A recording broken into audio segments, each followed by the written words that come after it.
Thank you, Srila Rādhānātha Maharaj, for coming to spend time with all of us today. We're deeply grateful. Please welcome His Holiness Rādhānātha Swāmī. Hare Krishna.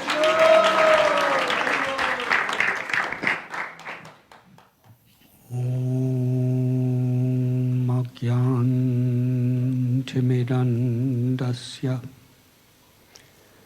Jnananjana Chalakaya Chakshurun Militam Jena Tasmai Sri Gurave Namaha Nama Om Vishnupadaya Krishna Prishtaya Bhutale Srimate Bhaktivedanta Swāmī iti namine Namaste Saraswati Deve Gauravani Pracharine Nirbhishesha Shunyavadi Astatyate Shatharine Vanchakalpatarubhyascha Kripa Sindhubhya evacha Patithanam Bhavanebhyo Vaishnavebhyo Namo Namaha Sri Krishna Chaitanya Prabhu Nityananda Sri Advaita Gadadhar Shivasati Gaura Bhakta Vrinda Hare Krishna Krishna Krishna Hare Hare Hare Rama Rama Rama Hare Hare Hare Krishna. I am sincerely grateful that you have come to Govardhan Eco Village. I am forever grateful to my two beloved mentors, brother, sister, Her Grace Nirakula Devi and His Grace Vaisesika Prabhu, for so kindly bringing all of you here today. And Vaisesika Prabhu, Nirakula Devi, bringing these illuminating special souls to Govardhan Eco Village is truly the fulfillment of our prayer and our efforts of beginning and developing this place to whatever extent we could. It was always a dream.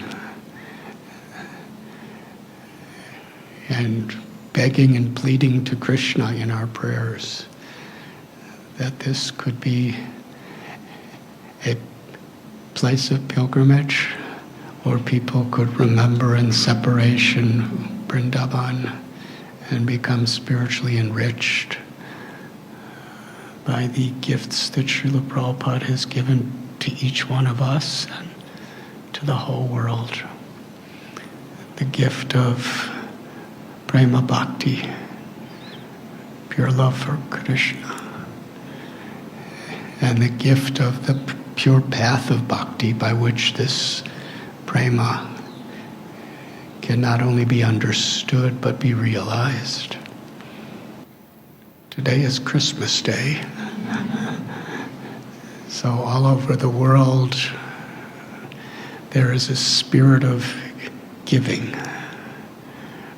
In the Western world, more than any other time of the year, there's a special spirit of giving. It's almost mystical.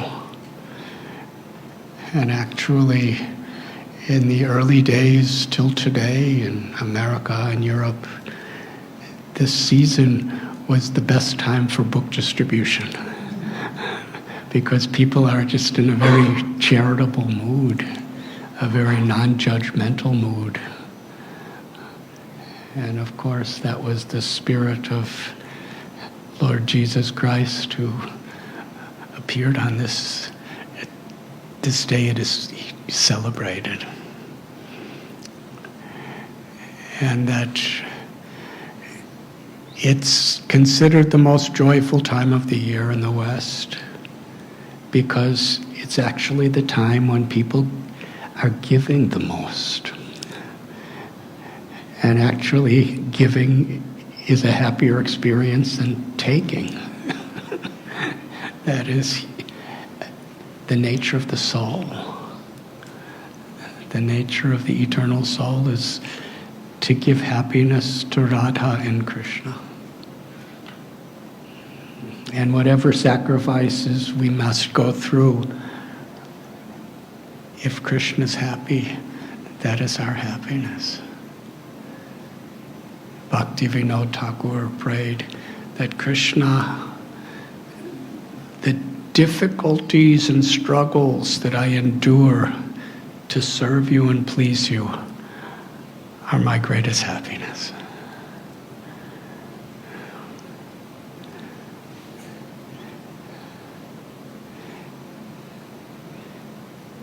And this is what this principle on the highest level of Sri Chaitanya Mahaprabhu's giving of the gift of Braj Bhakti, that is what Srila Prabhupada has given us.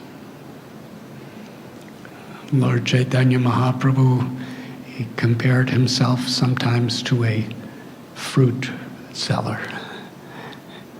He said, I have so many fruits, and it's the fruit of prema bhakti, love for Krishna. And if one tastes even one of these fruits, one is nourished and satisfied forever. That is the eternal, ever-increasing taste of Krishna prema. And this is what Lord Chaitanya came to give to the least qualified people.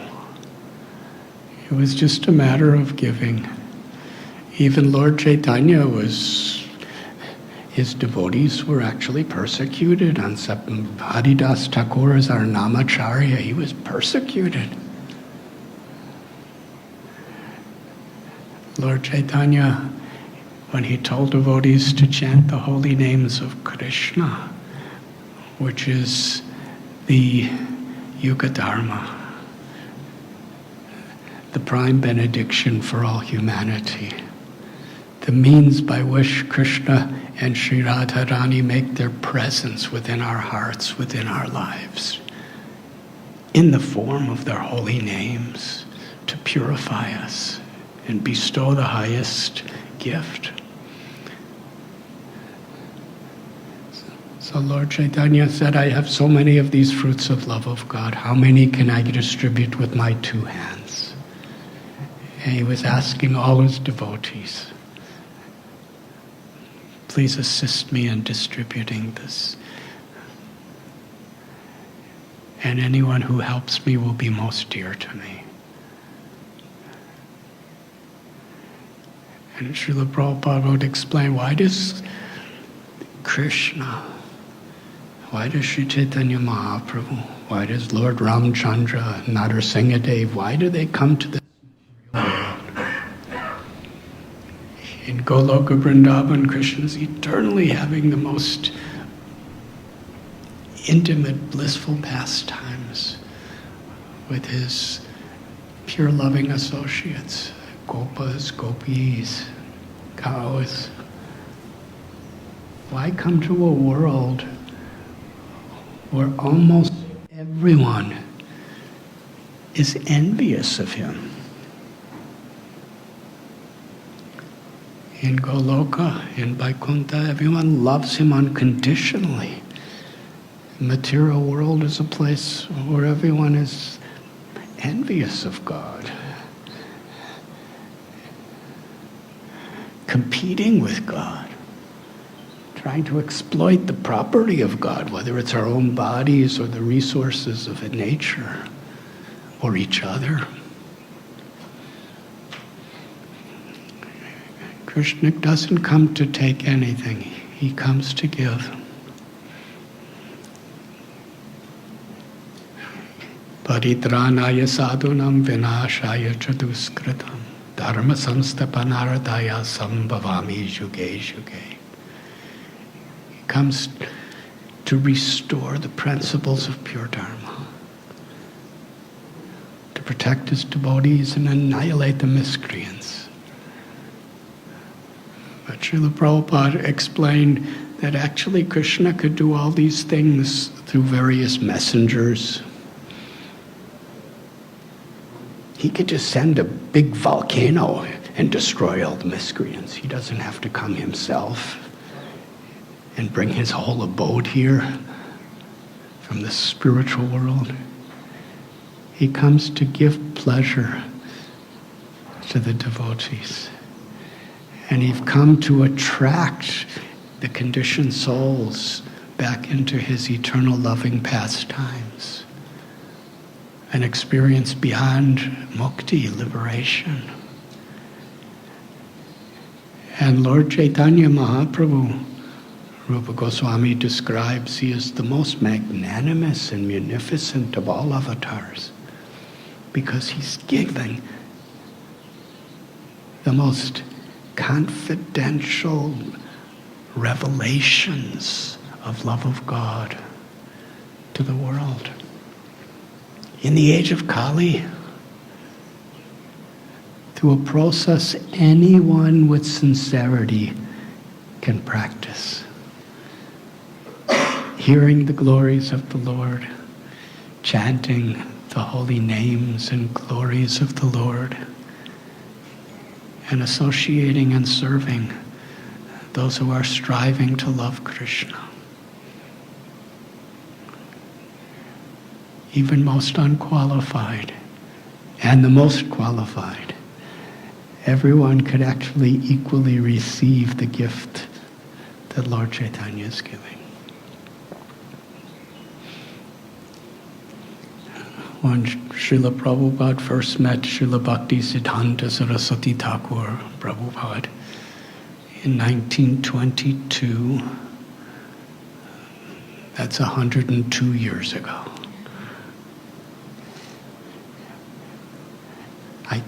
Are you going to Calcutta after this? You'll go to Ultadanga Junction? Well, when you go to Calcutta, now your movement, our movement, has the property where Srila Prabhupada was born in 1896. And the same jackfruit tree that he was born under is still there. And an offshoot of that original jackfruit tree is growing very enthusiastically.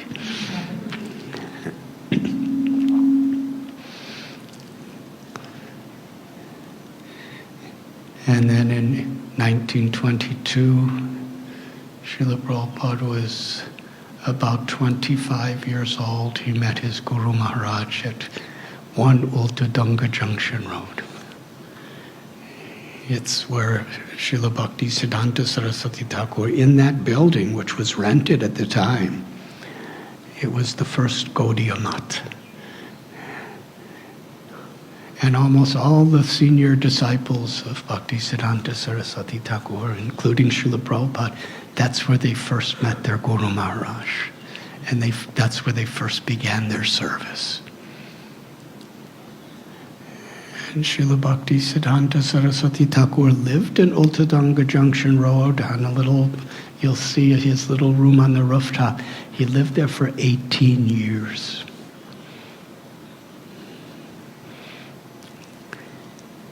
And on that rooftop, 102 years ago, when Srila Prabhupada came to meet him, Srila Bhaktisiddhanta Saraswati Thakur told him, "You are intelligent, young man.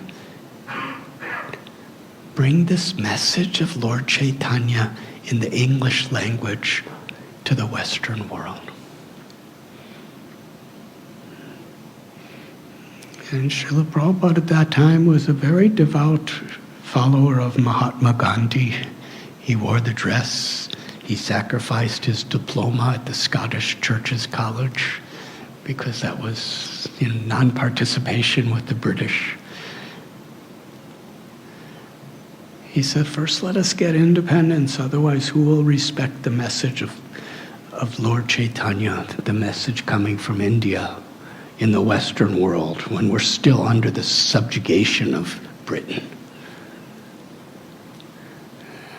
And Sri Bhaktisiddhanta Saraswati Thakur Prabhupada, his response is timeless, but it's especially timely for today. He said, there's so many problems and so many things are changing in this world. But there's only one solution. To understand we're not these bodies with all the designations. We are eternal souls. We're all part and parcel of Krishna. And the Jaiva Dharma, the nature of the soul, is to serve Krishna and to love Krishna. And unless people understand this, every calculation, every identification, every aspect of life is in the wrong direction. We're thinking we'll be happy by enjoying, by controlling. We're thinking we'll be happy if we're free. Politically free, socially free, racially free. But we all have to grow old, get diseased, and die. And everyone we love is going to die.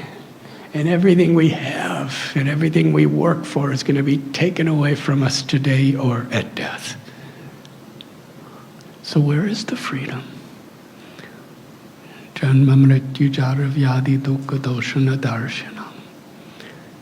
Krishna describes real freedom is freedom from birth, old age, disease, and death.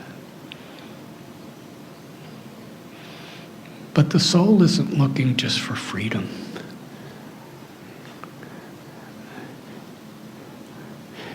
If a person's in prison, they really want to be free. But then it's not that everybody out of prison is happy. Look at all the fighting, and look at all the anxieties, and look at all the depression, and look at all the suicide, and look at all the problems of people out of prison. We're looking for the pleasure of real love. And the real pleasure of real love is when the soul awakens love for the supreme object of love, the supreme personality of Godhead, Krishna.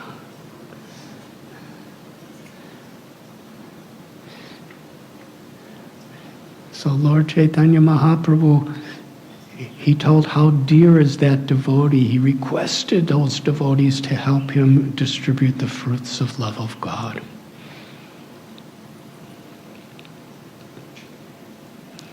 And Srila Bhaktisiddhanta Saraswati Thakur Prabhupada and Srila Bhakti Vinod Thakur, among our most recent acharyas, they gave their lives and souls in such unique, compassionate ways to distribute these fruits of Lord Chaitanya's gift.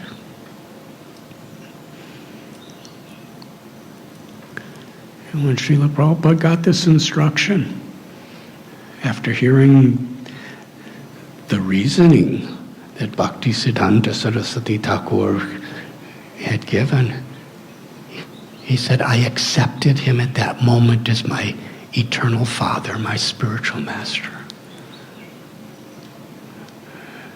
And he was initiated 11 years later. But he surrendered his heart to preparing to fulfill that instruction. 43 years later, he boarded Jaladuta at the age of 79. That place is still in Calcutta too. Srila Prabhupada's birthplace, his spiritual birthplace where he met his Guru Maharaj. The place he boarded Jaladuta. the Radha Govinda temple, where he and his family worshiped their family deities, is still there. It's really a holy place of pilgrimage that you're going.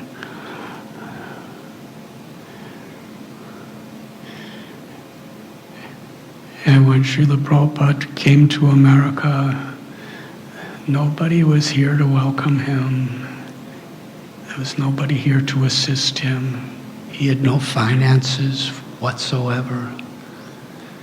And after almost a year, somehow he got a little bit of help to start that storefront at 26 2nd Avenue.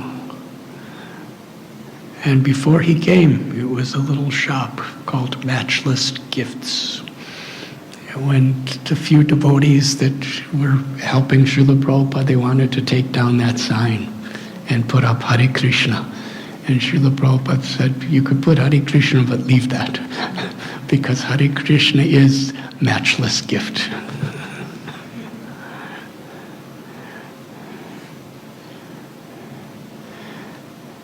And how much we learn from Srila Prabhupada's history, how much he endured to give us this gift, to give us real happiness.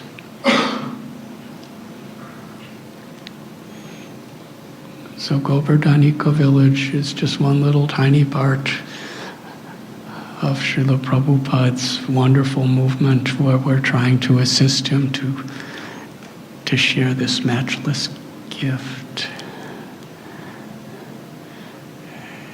And Vaisesika Prabhu and Nirakula Devi, you are all so infinitely fortunate that you're under their loving, compassionate care. And each of you, I believe, has personal experience of witnessing and feeling how they're giving their entire lives, their everything, just to share this gift with us. That is the most beautiful example that we can be nourished and transformed from.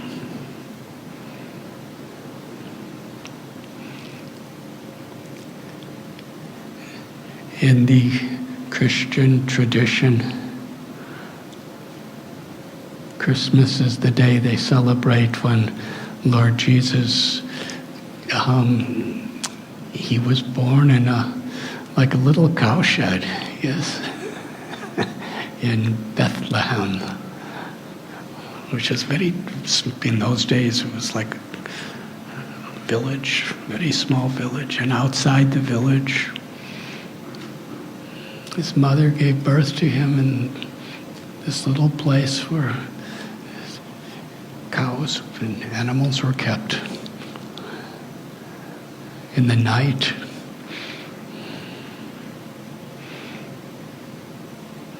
and then some years later, we know how he was willing to be persecuted and even crucified.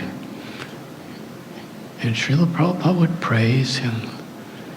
He was willing to sacrifice torture and death. But he would never stop giving God's love to others. And that is actually the greatest gift, when we could follow in the footsteps of such people, to give love of God to others. Jesus taught that the first and great commandment is to love God with all your heart, mind, and soul, and to love your neighbor as yourself. And Srimad Bhagavatam brings that to the deepest, most confidential state of love of God. Savai pangsang paro dharmo yato bhaktir rakshaje ahoitakiya pratihataya yatmasu prasidati.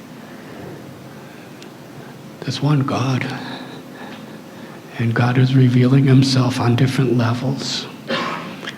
the Srimad Bhagavatam in the first canto, this is described that the supreme dharma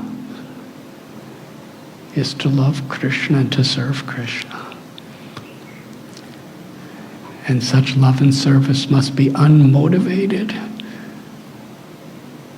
and unconditional and uninterrupted. Then the self is truly satisfied. Uninterrupted means no circumstance will come between us and our service. Srila Prabhupada would describe tam statiksha bharata. Matra sparshas tukonteya sitos nasuka dukata agamapayanonet yastam statikshas bharata. And a scholar once asked Srila Prabhupada about this verse. That everything changes in this world. Happiness, distress, honor, dishonor, pleasure, pain, like the winter and summer seasons. One who tolerates this without being disturbed, that is Krishna consciousness. So somebody asked Srila Prabhupada, when Arjuna's son was killed in Kurukshetra, he cried, he was angry. What to speak of Subhadra, the mother of Abhimanyu, who was Krishna's wife, Arjuna's wife and Krishna's sister. Why they were disturbed. Srila Prabhupada explained what this means. It doesn't mean we don't feel things. It means our service is not disturbed. If we're chanting Krishna's names every day for Krishna's pleasure, then we'll chant every day, whatever happens. If we're trying to follow these regulative principles, then whatever may come, for Krishna's pleasure, even if we're disturbed, our efforts to please Krishna will not be disturbed.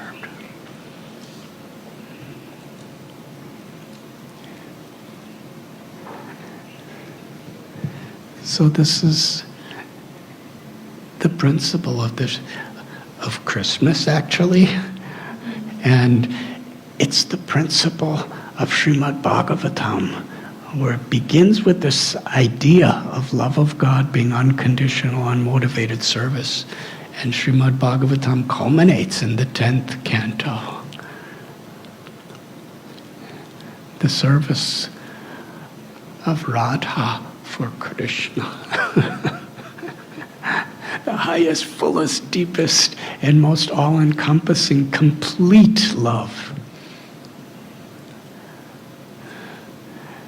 And this is what Lord Chaitanya is trying to give us.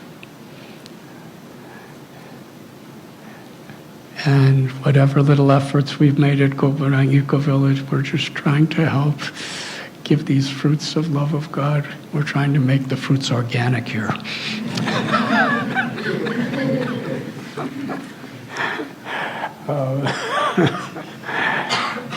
And Vaisesika Prabhu and Nirakula Devi, by bringing you here, you're giving meaning and purpose to our service.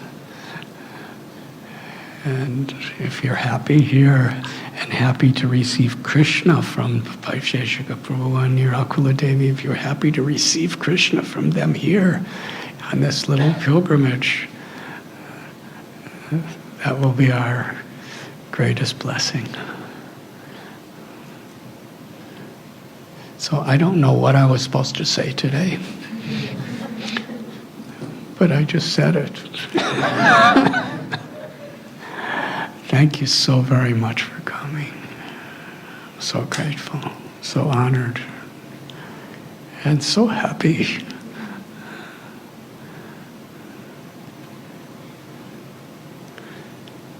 Srila Prabhupada taught us when we're preaching, when we're distributing books, if we have the right spirit, and Vaisesika Prabhu and Nirakula Devi, they really have the spirit of giving Krishna consciousness.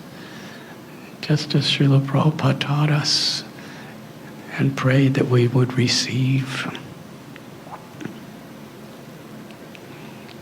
Giving in such a way that we're not fruitive in distributing fruits. We're distributing the fruits of love of Godhead, but we're not fruitive workers. In other words, we're doing it for Krishna's pleasure.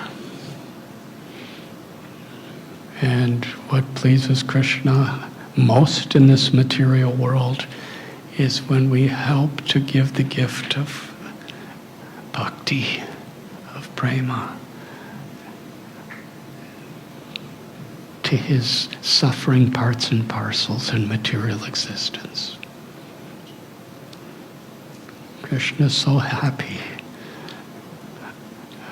One time, devotees of Bhakti Siddhanta Saraswati Prabhupada went out to preach, and they came back to give report to their Guru Maharaj that actually we rented a hall and everything, and only a couple people came. Srila Bhakti Siddhanta said, "You gave lecture, you did kirtan?" They said, "Yes."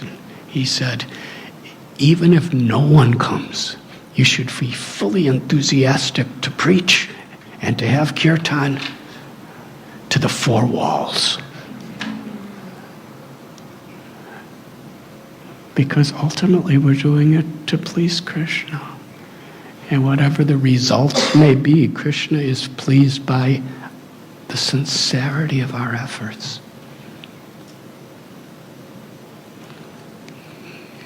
In one recording I heard recently, Srila Prabhupada quoted his Guru Maharaj, and he said, "This is our mission."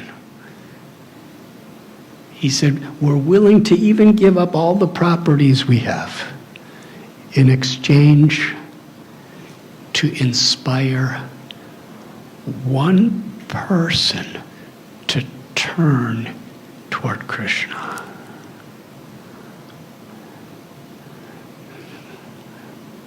And Srila Prabhupada said, of course we have these properties to attract millions of people, but our success is even if one person turns to Krishna.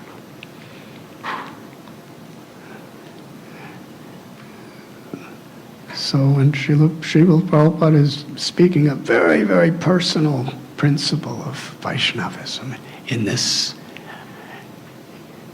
example, that whether there's dozens or thousands or millions or billions of people, still each person is uniquely part and parcel of Krishna. And we should be personally concerned with each and every single person. Every living entities, the insects, the birds, the beasts, the trees, the flowers, the bushes, the weeds, wherever there's a spirit soul in this material existence, Krishna lives next to them as the Paramatma. Suhridam Sarvabhutanam. What kind of friend is that?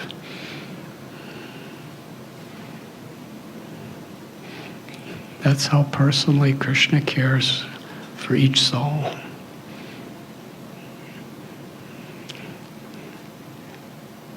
So thank you, Vaisesika Prabhu and Nirakula Devi, for giving your lives and your souls and your everything to give the happiness of Krishna consciousness to these very, very special, fortunate souls. And to me also.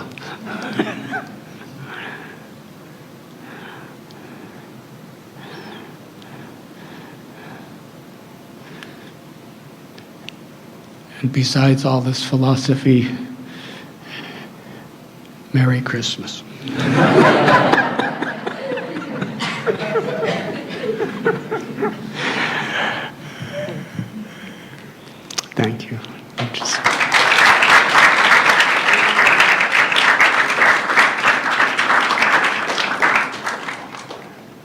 Would anyone like to ask any questions? I believe you asked all the hard questions to Vaisesika Prabhu this morning.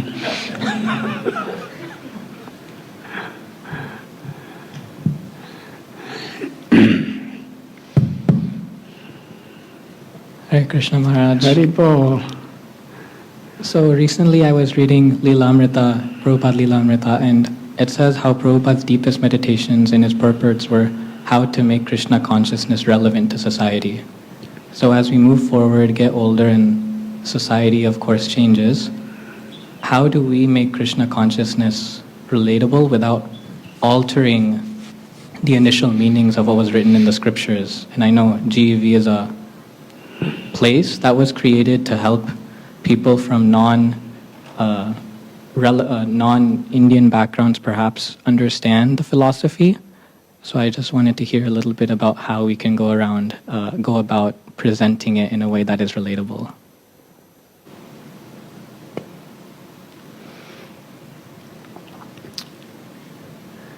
When we are sincerely in the mood of Parikshit Maharaj, feeling an urgency to learn while we're reading from Srila Prabhupada's books. Study to memorize is very nice. Study to learn is very nice.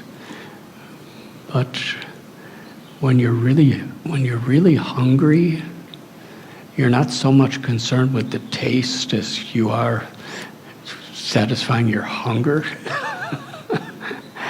And similarly, we should be reading Srila Prabhupada's books and learning and memorizing and all these aspects of focusing ourselves so that we could actually be transformed, so that we could actually connect with Krishna's mercy, Krishna's grace, Krishna's love.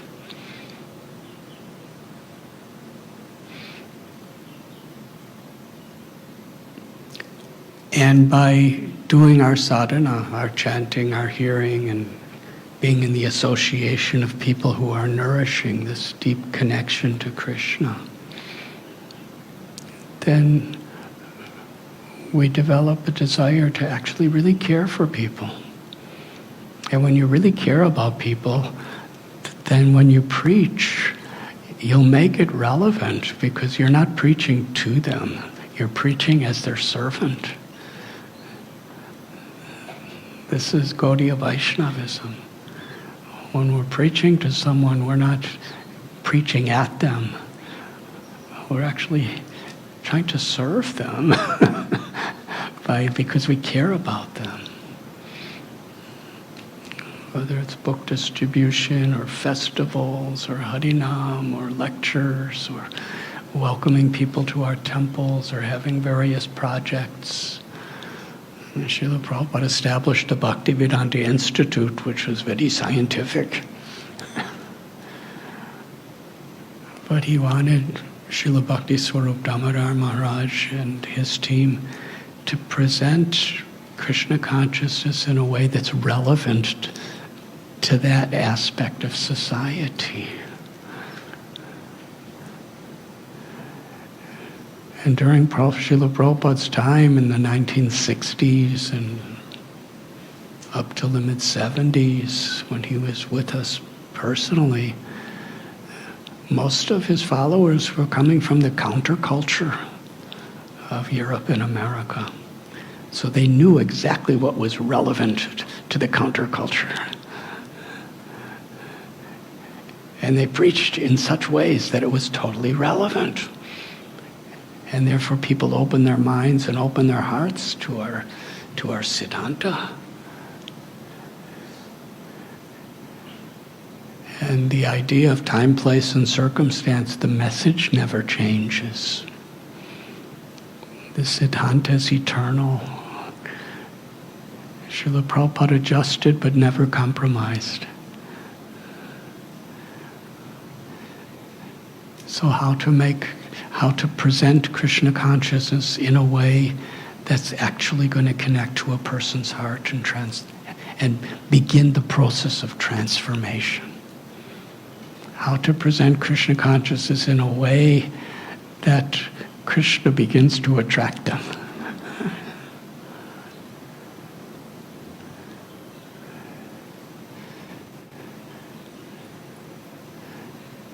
That means we actually really, even if we don't feel that we care, we know that our gurus care. So therefore, we should care on their behalf.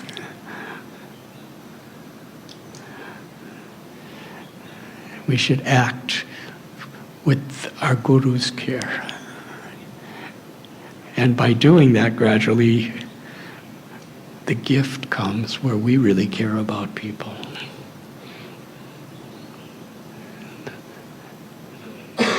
Not just their bodies and minds, but their souls. So first we have to actually really learn what is the Krishna conscious teachings, philosophy, and culture. And then in the association of enlightened preachers, we develop this compassion and we present, sometimes not in just what we say, sometimes in what we don't say. In whatever we do, whatever we speak.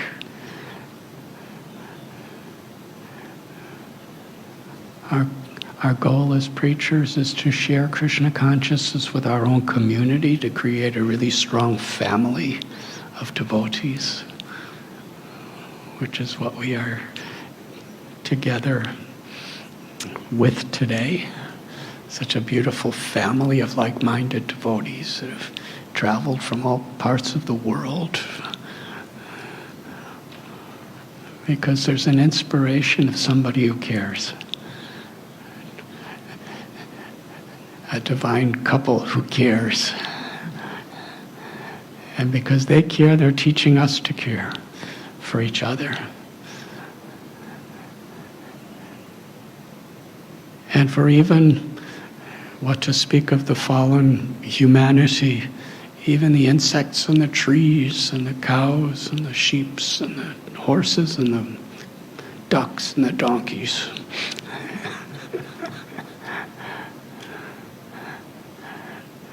Whatever we've done here, we've tried to do it as a philosophical symbol to what Srila Prabhupada has given us. We don't discriminate who's fit or unfit. We want everyone to be within the family of Lord Chaitanya Mahaprabhu's mercy. Does that answer your question? Sometimes you have to, we never experiment with the philosophy or with the teachings, but we may sometimes experiment with how we present it.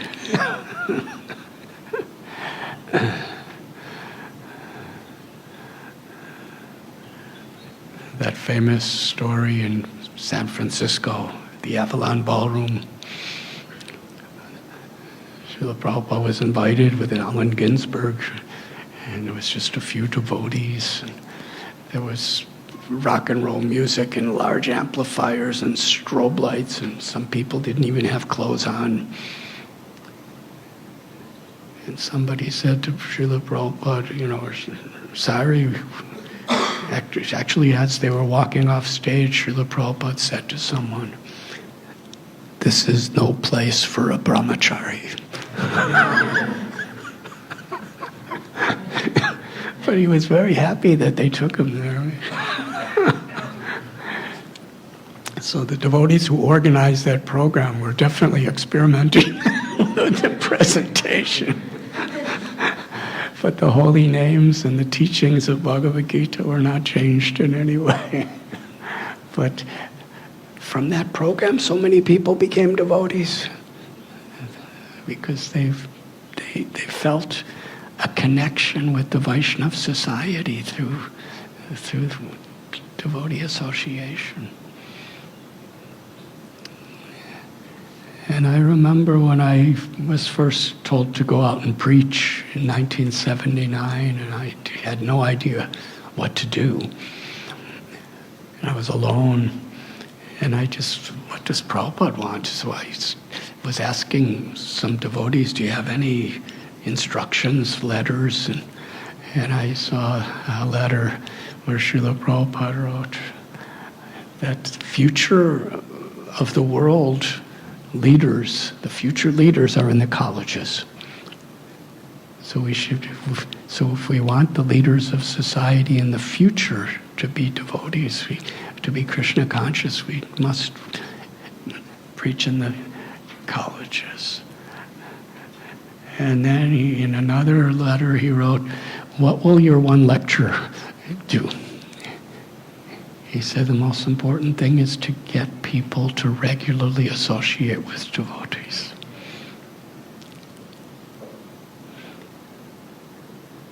Because if people really love the association of devotees, their minds and their hearts are completely open.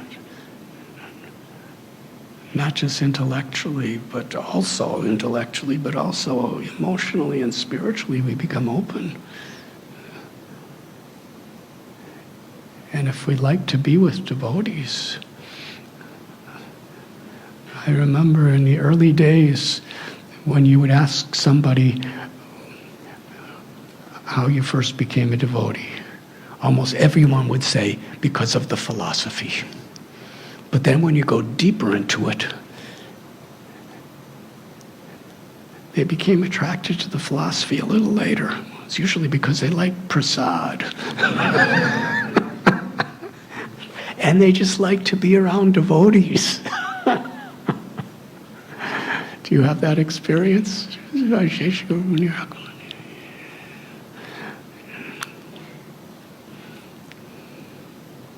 there another question? Yes, please.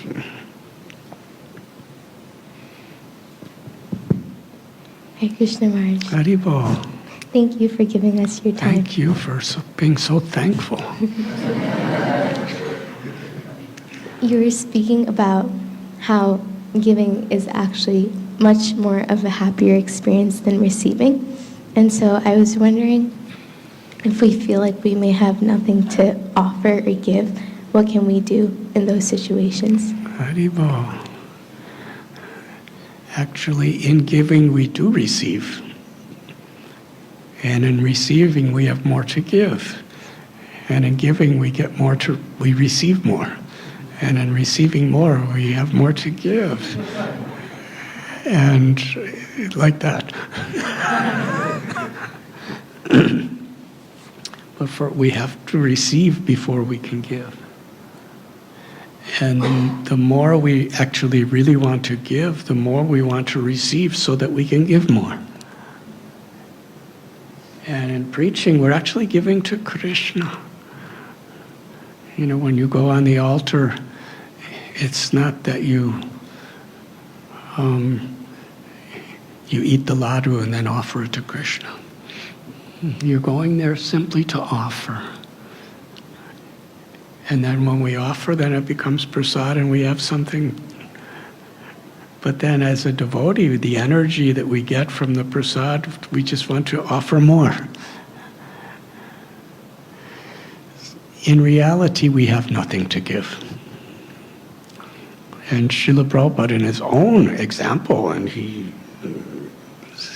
a descendant of Goloka Vrindavan, but still, he said a preacher, and he compared himself also to I don't know if this language is understood in the internet, social media age, but he said a preacher is a postal peon. Do you know what that means? See, relevance is important. What everybody understood in 1960s, nobody knows what it means now. Postal means mail. You still have mailboxes where you get letters and everything? Well, that's... It's like there's email, but then they call it snail mail or something now, right? We didn't use that in those days. But where you write a letter and you put it in an envelope, and you put stamp, and then you send it. And then it goes to the postal system. And the person who delivers the letter is the postal peon. He's the post person. Postman or postwoman, whatever. Or I don't want to get political. But somebody who delivers the letter. Now, if Vaisesika Prabhu sends 10 million rupees to me in a letter, and you give it to me, did you give me 10 million rupees? You are simply delivering Vaisesika Prabhu's mercy upon me. So similarly, we don't have anything to give. The false ego makes us think that we have something to give.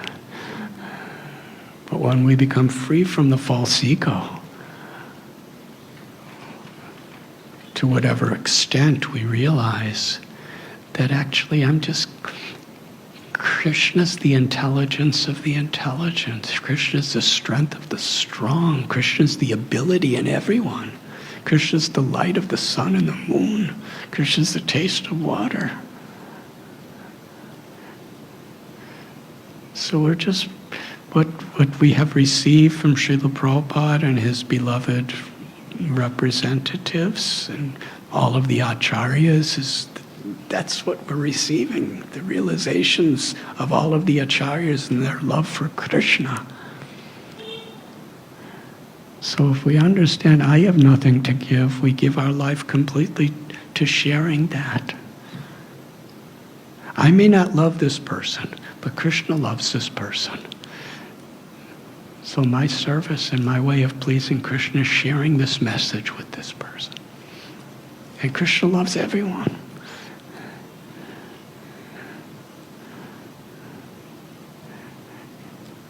And the more we please Krishna through this efforts of receiving by our hearing and chanting, but even our hearing and chanting, as we make advancement, we're not doing it for ourselves.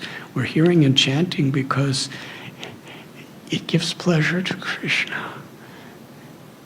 Shravanam Kirtanam Vishnu.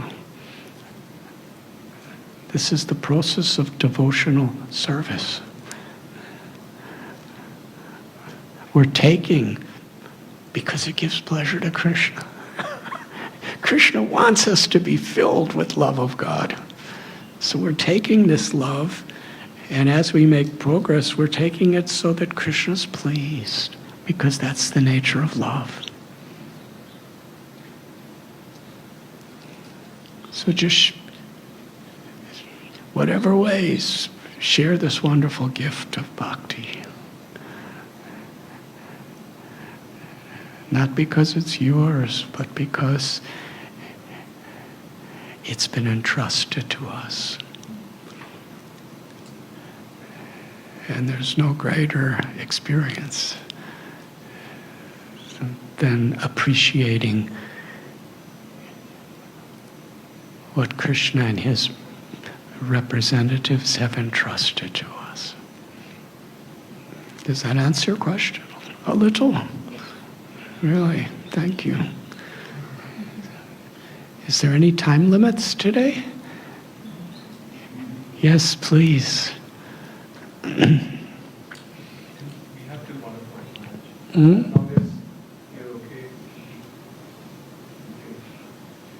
Okay. Oh, Krishna.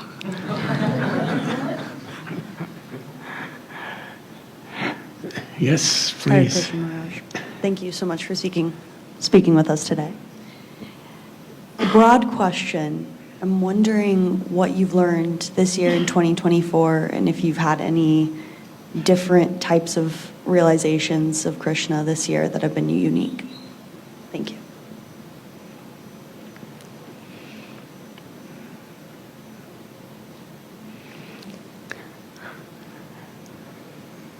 Every moment is another experience in life. But 2024, because we know so many people in so many places in the world, and so much fear, and so much insecurity, and so much division, and so much envy, and so much death. It's all around us. And it doesn't seem to be getting better. In one sense, Kali Yuga is progressively getting worse. But yet, that simple message that Srila Prabhupada received from Bhaktisiddhanta Saraswati on that rooftop in Calcutta, that the only problem really is we're disconnected from our own souls and our own soul's devotion to Krishna. And the only solution is to make that connection. And whatever is happening in this world, to whatever extent we have the power to make things better for people, we should. But we're like little sparrows trying to dry up ocean. But yet, the sparrow dried up the ocean because Garuda was pleased, not because the sparrow got a bigger beak. We're part and parcel, we're infinitesimal, but Krishna is infinite.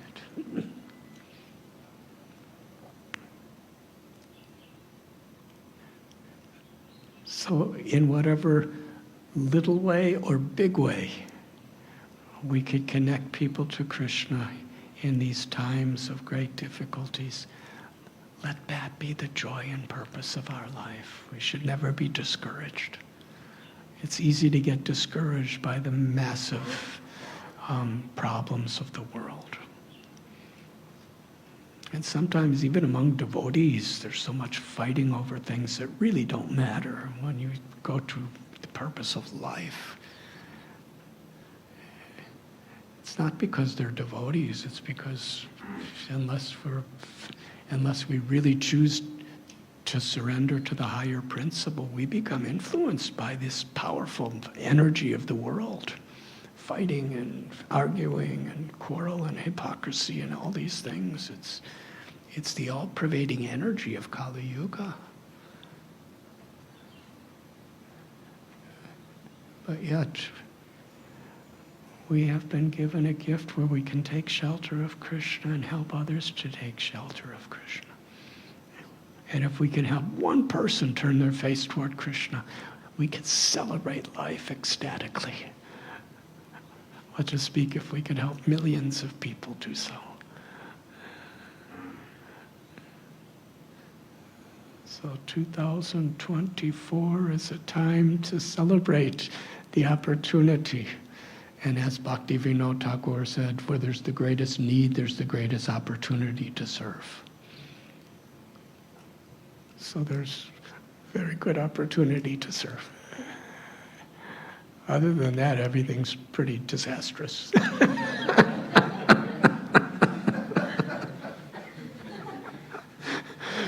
But that's enough. That outweighs all the other situations. And it is within the sparrow's capacity to try her best.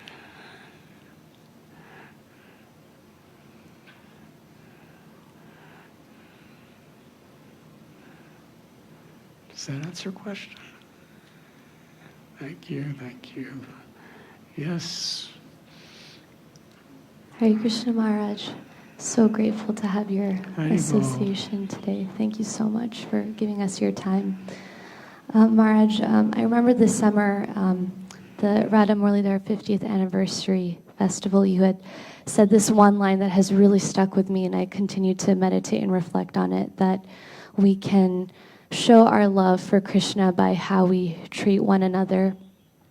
And I just think that's such a powerful statement that you shared with us. And I was wondering if you had any kind of practical advice, especially amongst devotees. There can be conflicts or disagreements, and that can prevent us from doing our service together. And there's lots of internal battles rather than using that energy to actually externally spread Krishna Prem. So if you have any kind of advice how we can transcend those kind of internal quarrels in our movement, so that they're not distracting us from our service.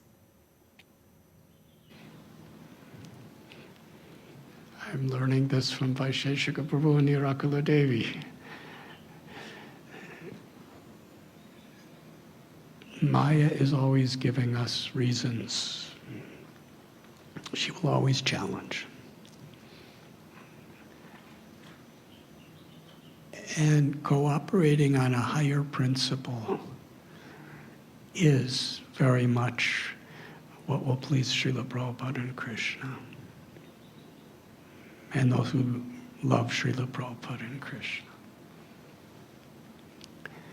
But if we're thinking that the circumstances and the people have to just be right for me to cooperate, then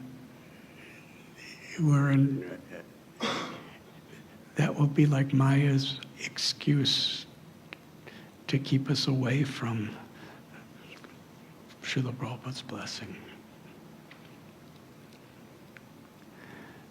When there is a struggle, when there's so many reasons not to like someone, but for Srila Prabhupada's pleasure and our Guru's pleasure, we're going to cooperate nicely. That's actually an expression of love. That's an expression of a desire to please them. Devotional service is not, there's Varna and Ashram where we are encouraged to serve according to our nature. But whatever our nature is, there's going to be struggles and challenges. And in our taking shelter of the higher principle of pleasing Guru and Krishna above all the reasons not to, that's how we spiritually grow. So when it's difficult, we can see it as, I just don't want any part of this. And sometimes that's really what we should do. But in most cases,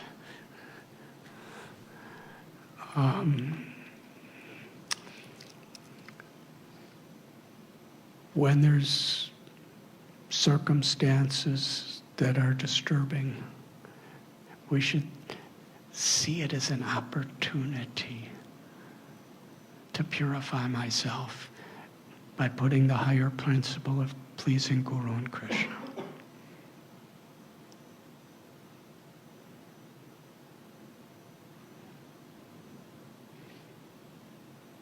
It's not like a magic wand where we become a devotee and then everybody's nice. It's much more powerful than that kind of magic wand.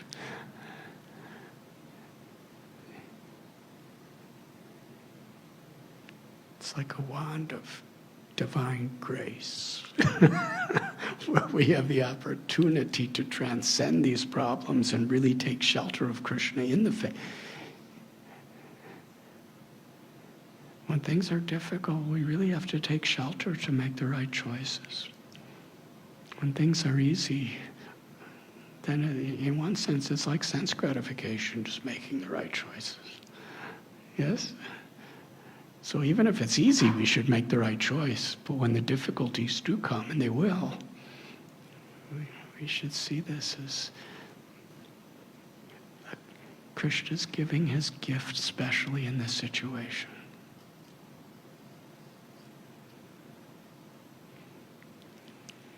Thank you. Yes, Prabhu.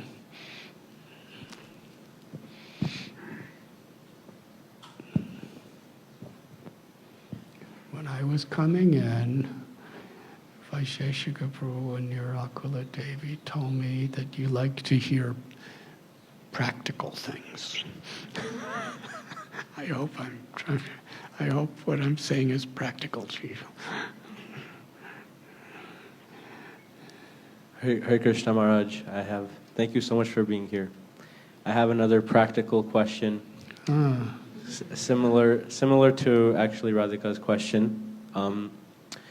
It's easy sometimes to get in the propensity of blaspheming others, even when you don't want to or you're mindful of it, but the conversation just leads towards something like that, and then you think back later, oh, I wish I didn't say that.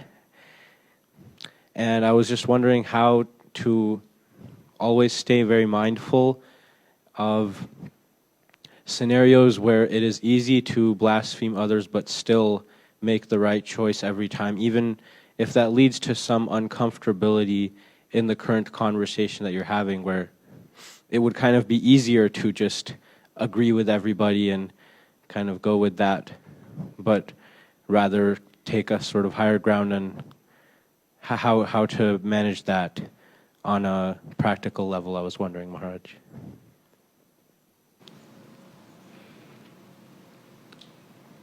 Hearing in the association of devotees with sincerity is like a compass where we can keep the direction of our life in the proper direction, even when there's storms on the sea of day-to-day circumstances.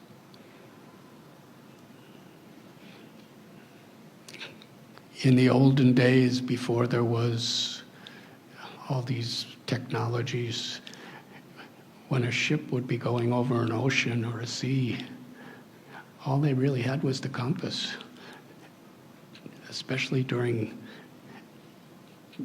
storms at night. You can't see the North Star because the sky is covered with clouds and the ocean is in a tumultuous state. And how do you know what direction you're even going? You have a compass. But having a compass is the first step. The second step is you look at the compass. And the third step is you follow the direction of the compass. So life is like that. Sometimes there's storms and we just want to lash out and blaspheme and everything like that. And in this material world, like Krishna tells, religion is taken to be irreligion and irreligion is taken to be religion. And the example of the banyan tree on the reflection of the pond, and the top part is the bottom part. So blasphemy is considered heroic. Yes, we try to prove our greatness by blaspheming others.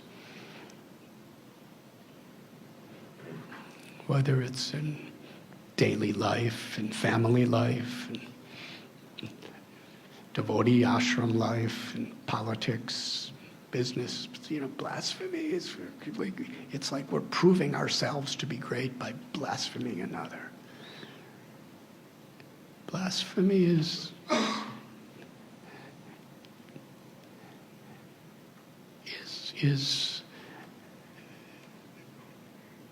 a deep expression of the polluted false ego. But the false ego is so powerful that it justifies it as being great, as being service, as being the protector of Dharma.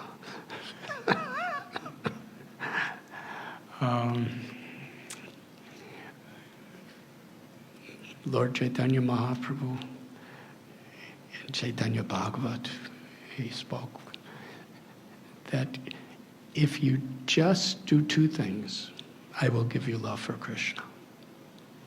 Chant the holy names and do not criticize others.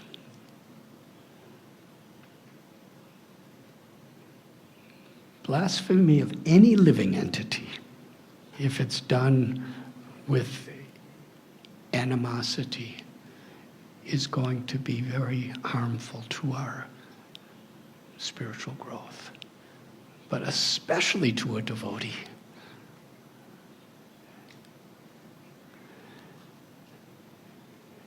Sometimes the doctor will point out a flaw, but it's not to hurt someone or to put it's actually to protect the health of someone. So if we're criticizing, we should be very thoughtful, unless it's actually going to help our community and if it's going to actually be beneficial, then that criticism is just going to pollute the environment and pollute our own minds. So we have to be very careful. And we need to be in good association, and if we have this propensity to criticize or blaspheme, then we should understand it for what it is. It's a serious anartha, that's propensity. It's not heroic. We shouldn't justify it, because almost anybody who criticizes others justifies it. But that's, from a Vaishnava perspective, that's a pathetic condition. But yet it's felt as strong. So we need to hear. And we need to be in the association of sincere persons who are earnestly and honestly trying to be Vaishnavas. And we need to take shelter of Krishna's holy names and his holy teachings so that we can understand it for what it is and take shelter of these higher principles. And when we slip and fall, we shouldn't justify it. We should actually feel, I just fell down. We should ask forgiveness, or we should try to rectify ourselves, or both. And practice gives us strength. When we practice resisting these propensities, Krishna sees that we're serious, and Krishna actually gives us the strength.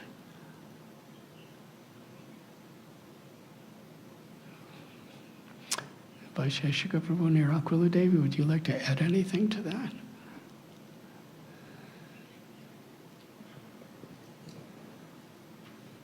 It was complete and perfect.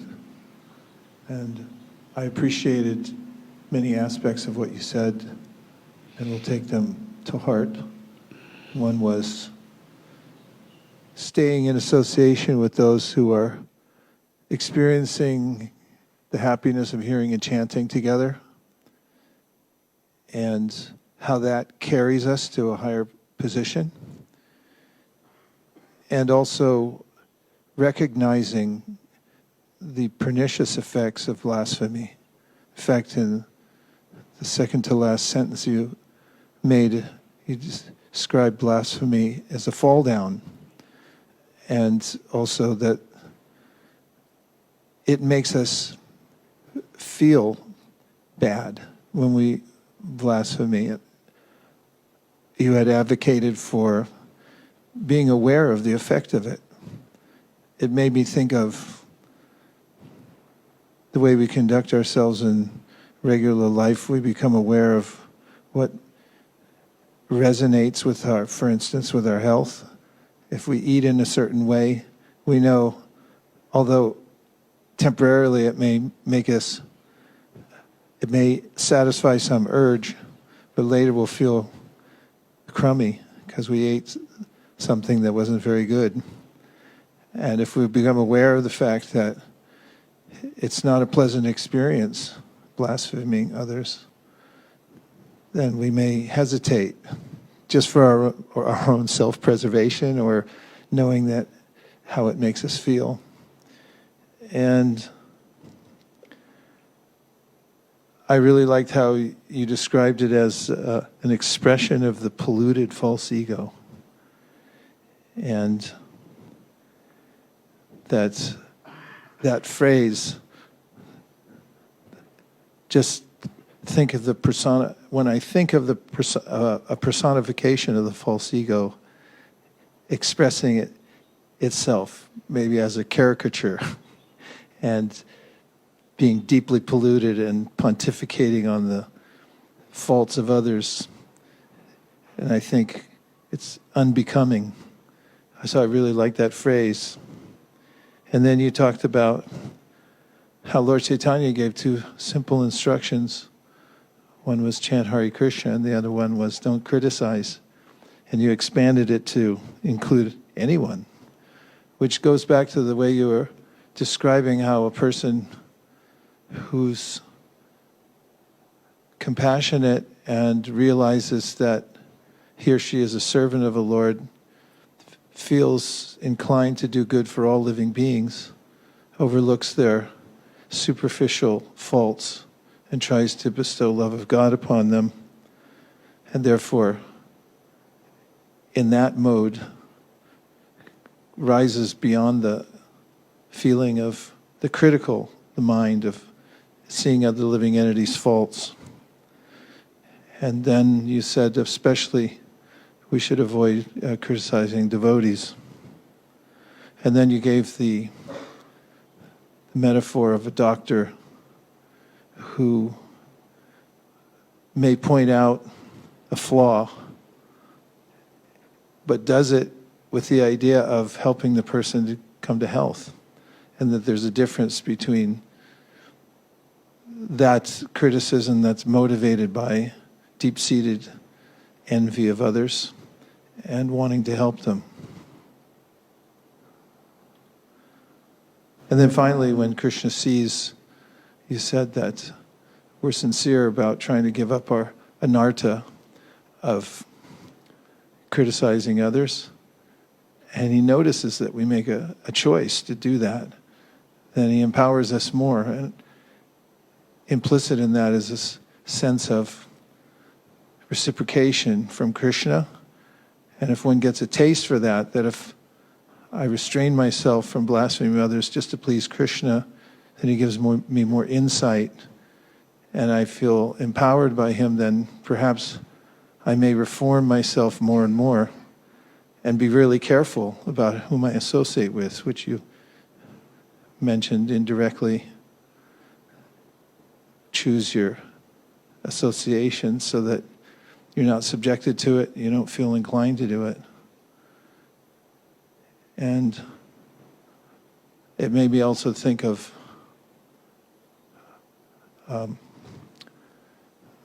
one of the Goswamis who just signed off on criticism altogether. Which Bhatta was it? Rādhānātha Bhatta Goswami. Apparently there's a form you can fill out somewhere where you just sign off on criticism altogether. And if somebody brings it up, you just pull out your form and say, no, I already opted out. I can't participate. Thank you. It was really helpful, all the insights you gave. But to speak of everything else you've said so far, it's a lifetime of instruction that we can take to heart. Thank you, Maharaj. When you mentioned you can rectify yourself when you've known you've done that and ask forgiveness, those are two practical things that you can do, and you can even ask for help to do that. If you were with a group or even one other person, go back to that person and let them know how it made you feel afterwards. I was reflecting on something that I said, and it made me feel bad, and I shouldn't have said it. And I think that sometimes we don't consider it blasphemy. What you said is we can rationalize, and that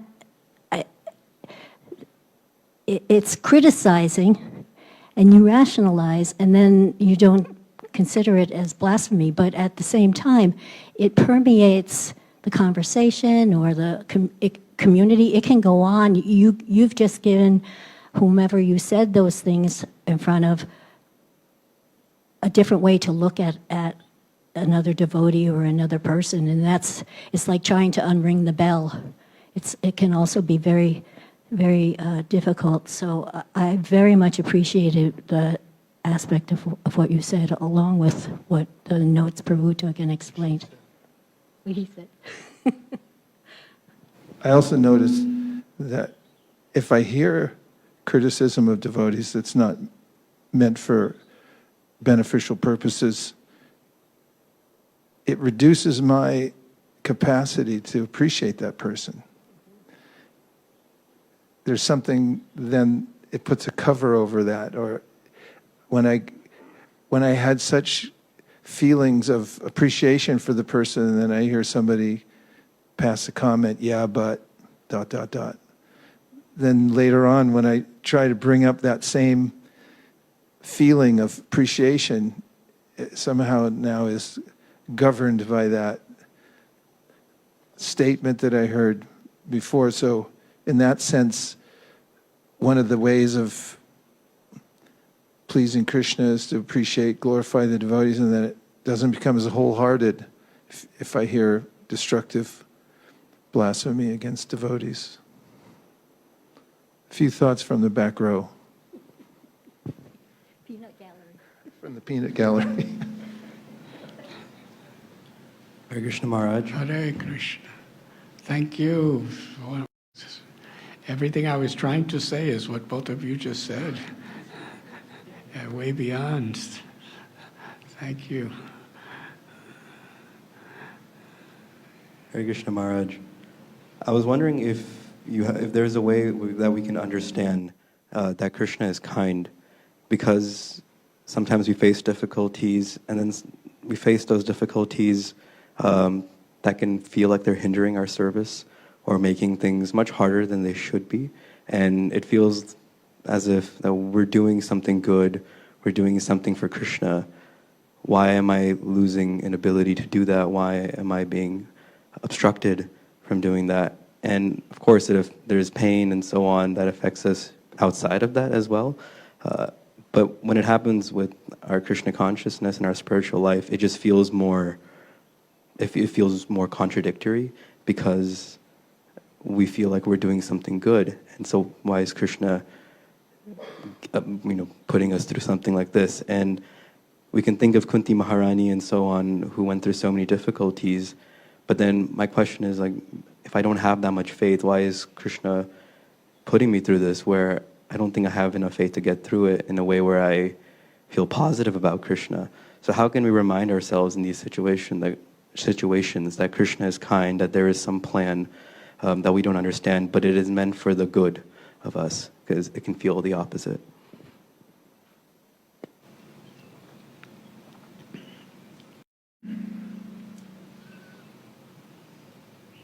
In Bhagavad Gita,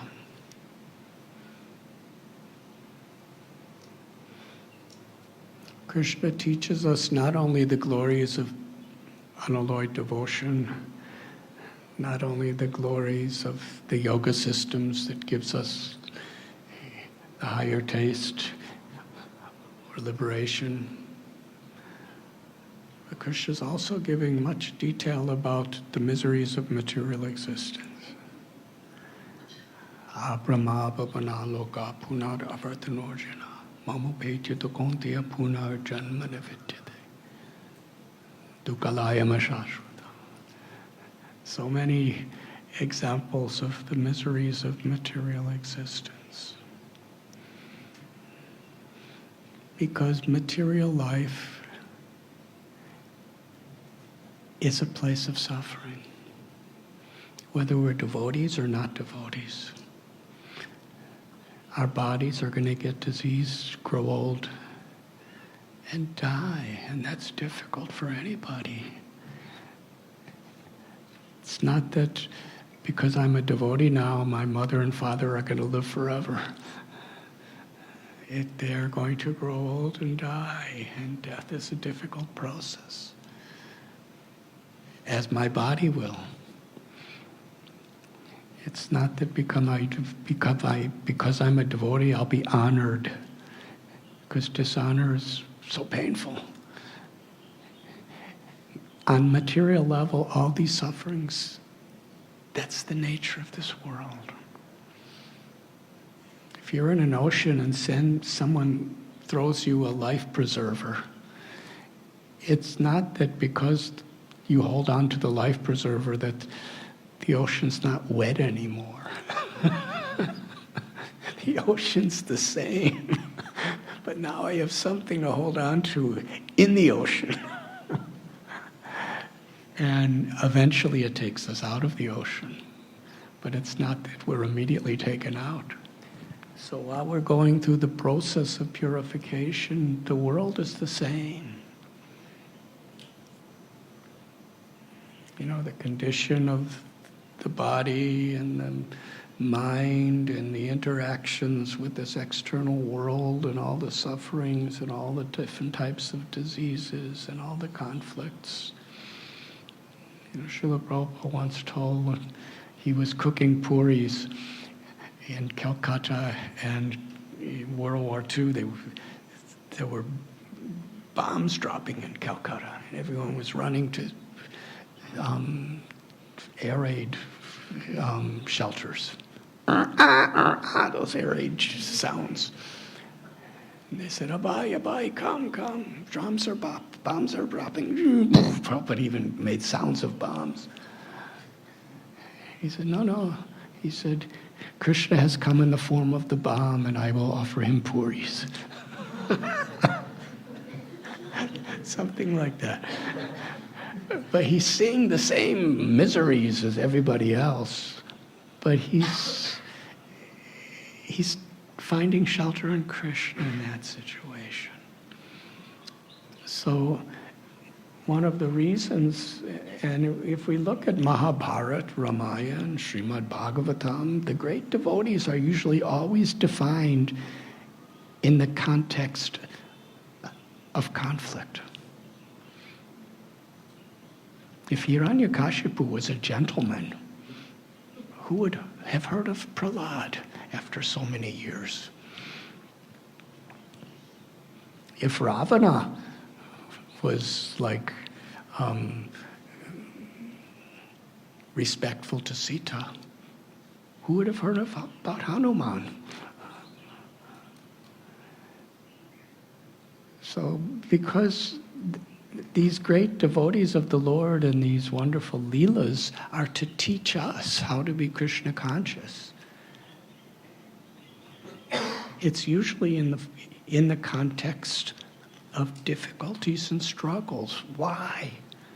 Because this material world is a place of difficulties and struggles. And it's not that the world changes because I'm a devotee. The world is the world. Krishna is giving us a chance to find the shelter of the eternal love of God and the eternal nature of the soul within this world. And of course, we're trying as much as possible to make the world a better place. But still, from the highest planet to the lowest, Brahmaloka, you know, they don't have the same kinds of diseases we have here. I don't think anyone gets coronavirus in Brahmaloka. There's different varieties, but they still suffer. Because old age, disease, and death is inevitable for everyone. Padam padam yad vipadam natesham.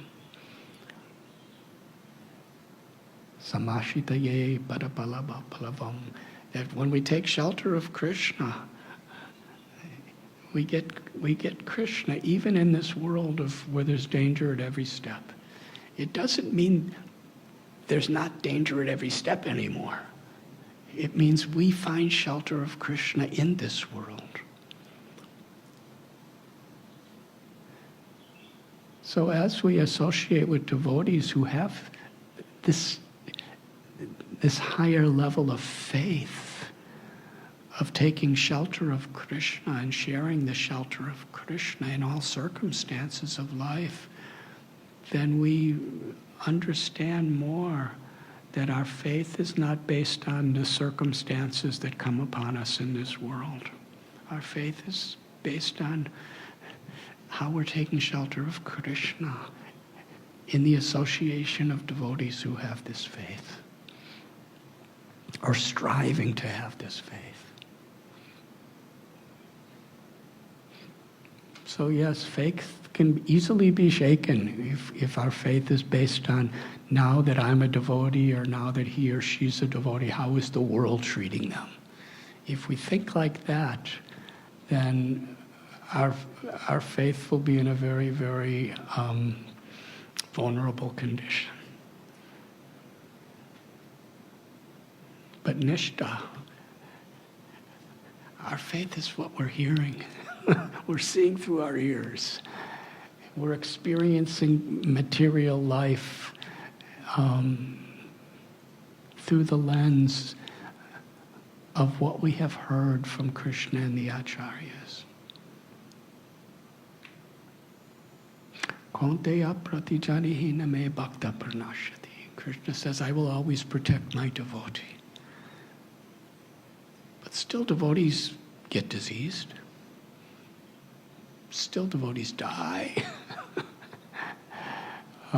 Still devotees, today's Christmas, Jesus was crucified. And he was so much blasphemed. He was tortured. And apparently, Srila Prabhupada describes he went into a mahasamadhi, but apparently he died.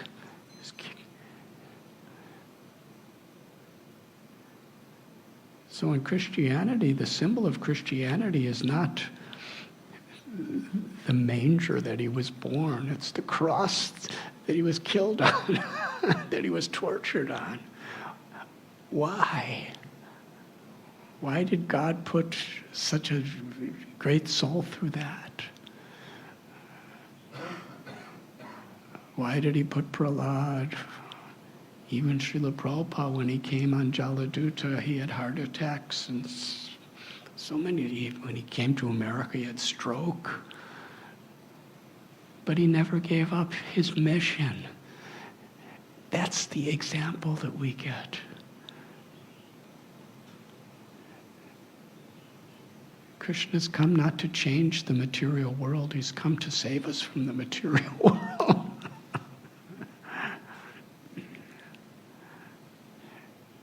And ultimately, why is the material world like this?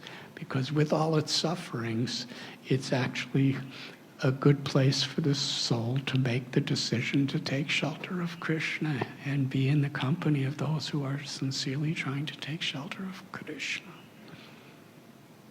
It's a wonderful question. Would you like to add anything, Vaisesika Prabhu Nirakulani?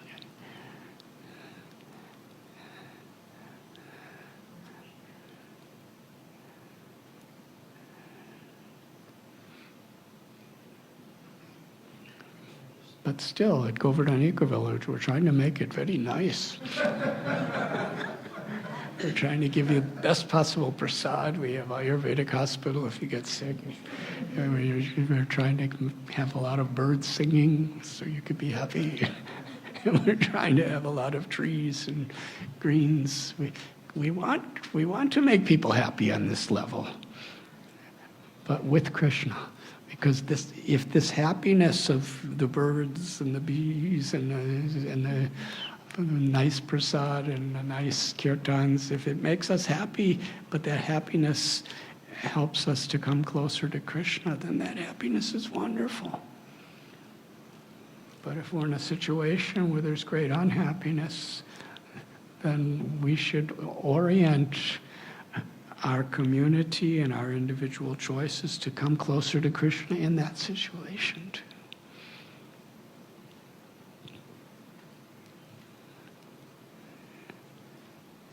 Hare Krishna Maharaj. I loved the lecture. Thank you so much. Um, the point of, you said that blasphemy gets rationalized in our head really stuck out to me. Recently, I was listening to the podcast by Ganesham Priyaprabhu, Jay Shetty, and he had a quote that he said that you judge other people based on their actions and you judge yourself based on your intentions. So you rationalize what you do or don't do, and then you only take other people from their face value, which is very similar to blasphemy, because we might say something that's blasphemous but have a different intention, but people don't know your intentions, and then that could end up being come out the wrong way. And additionally, it goes the other way. So we're judging them only based off their actions. We don't know what their actual intentions were. And I thought that point really connected to blasphemy. Thank you very much, Prabhu.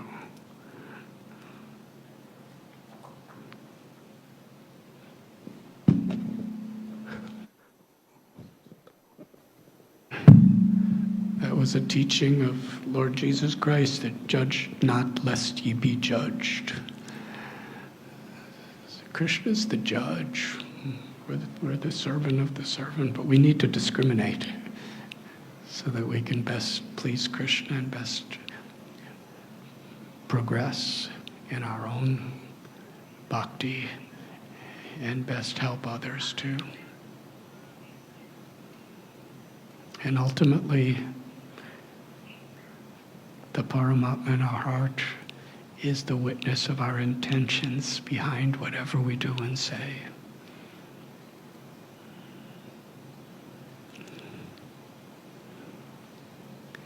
But it's after 1 o'clock, and you said 1 o'clock.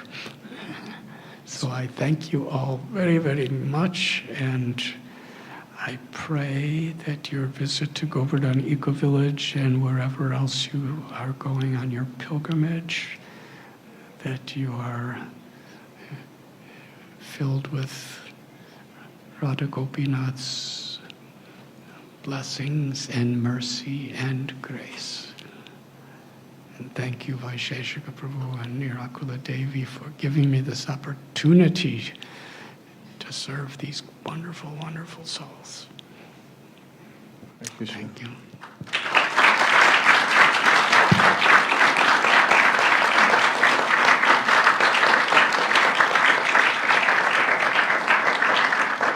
His Holiness Rādhānātha Maharaj ki jai. Maharaj, I just wanted to say that speaking about GEV, because of the blessings of Guru Maharaj and Guru Ma, both me and wife have this privilege to invite many people to come to Govardhan Eco Village every year.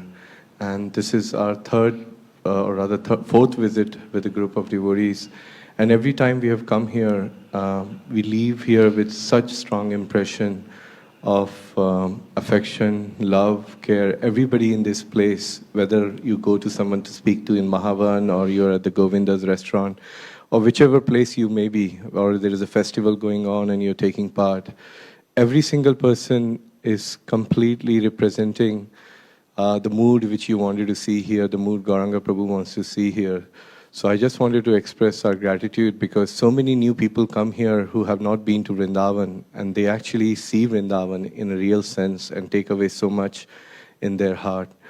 So what you have created is really Vrindavan, Maharaj, and we are very grateful for you to give us this beautiful place so many people can come and develop that mood of separation from Vrindavan as you wanted.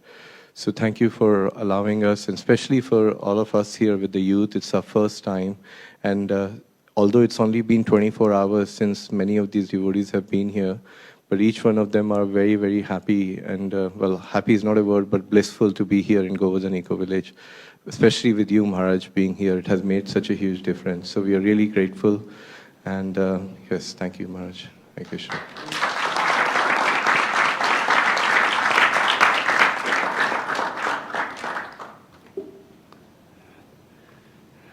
Srila Prabhupada ki jai. Thank you very much.